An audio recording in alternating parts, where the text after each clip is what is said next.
لا إله إلا الله لا إله إلا الله لا إله إلا الله لا إله إلا الله لا إله إلا الله لا إله إلا الله لا إله إلا الله বন্ধ বন্ধ لا إله إلا الله لا إله إلا الله لا إله إلا الله لا إله إلا الله لا إله إلا الله لا إله إلا الله لا إله إلا الله لا إله إلا الله لا إله إلا الله لا إله إلا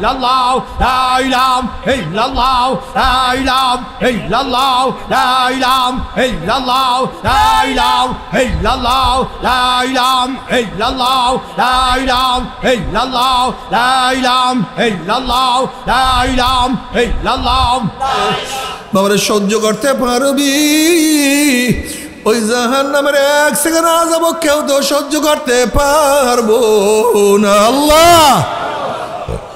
তবে মুমিন মুসলমান বলতে সবাইরই মনে চায় গুনার থেকে ফিরিয়া নেক আমল করিয়া মাওলার জান্নাতে তো সবাইরই যাইতে মনে চায়। গুনাহ নিয়া মাওলার জাহান্নামে কাউরি কিন্তু যাইতে মনে চায় না। কিন্তু কেনই বা আমরা নেক আমল করতে পারি না, কেনই বা গুনার কাম ছাড়তে পারি না? এর মূল কারণ হলো আপনার এবং আমার পিছনে নফস এবং শয়তান লাগিয়া রইছে। এই নফস এবং শয়তান থেকে ফেরার জন্য যে কোনো একজন হক্কানি আল্লাহর ওলির হাতে হাত দিতে হবে রে বাবা। খবরদার, বর্তমান জামানায় পীর মুরিদ নামে ভেজাল, ব্যবসা, হিংসা, হাসা, শিরক, বিদআতে পরিণত হয়ে গেছে। সমস্ত আল্লাহর ওলির একমত, যেই পীরের 5 জন মুরিদের মধ্যে কম পক্ষে 3 জনকে দেখবেন আলহামদুলিল্লাহ সুন্নাত মাহফুক আমল আখলাক মজবুত হইয়া যাইতে আছে, গুনার কাম ছাড়তে আছে, নেকের আমল ধরতে আছে, কলব নরম হইয়া চোখে পানি আসতে আছে। বিরিক্ষতর নাম কি, ফলে পরিচয়। আমি চরমনাই বুঝি না, চরমনাইয়ের দাওয়াত, প্রশংসা, প্রচার প্রসার করার জন্য আসি রে বাবা।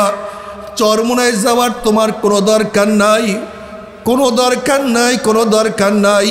তুমি যার কাছে গিয়া পারো গুনার কাম সারো, নেকের আমল ধরো, কলব নরম করিয়া চোখে পানি নিয়ে মাওলার কবরে যাইও। এই কলব নরম করার জন্য, চোখে পানি আনার জন্য এই তরিকা, এই জিকির আজকার, এই 5 ঔষধ, মাসিক ইস্তেমা, হালকা জিকির, সকাল বিকাল জিকির, আল্লাহর ওলিদের কিতাব পড়া, আল্লাহওয়ালাদের সোহবতে যাওয়া, এতে ঈমান মজবুত হয়, ঈমান তাজা হয়। যখন ঈমান তাজা হয়ে যাবে, ঈমান মজবুত হয়ে যাবে, তখন আমল করা তোমার জন্য আমার জন্য সহজ হয়ে যাবে।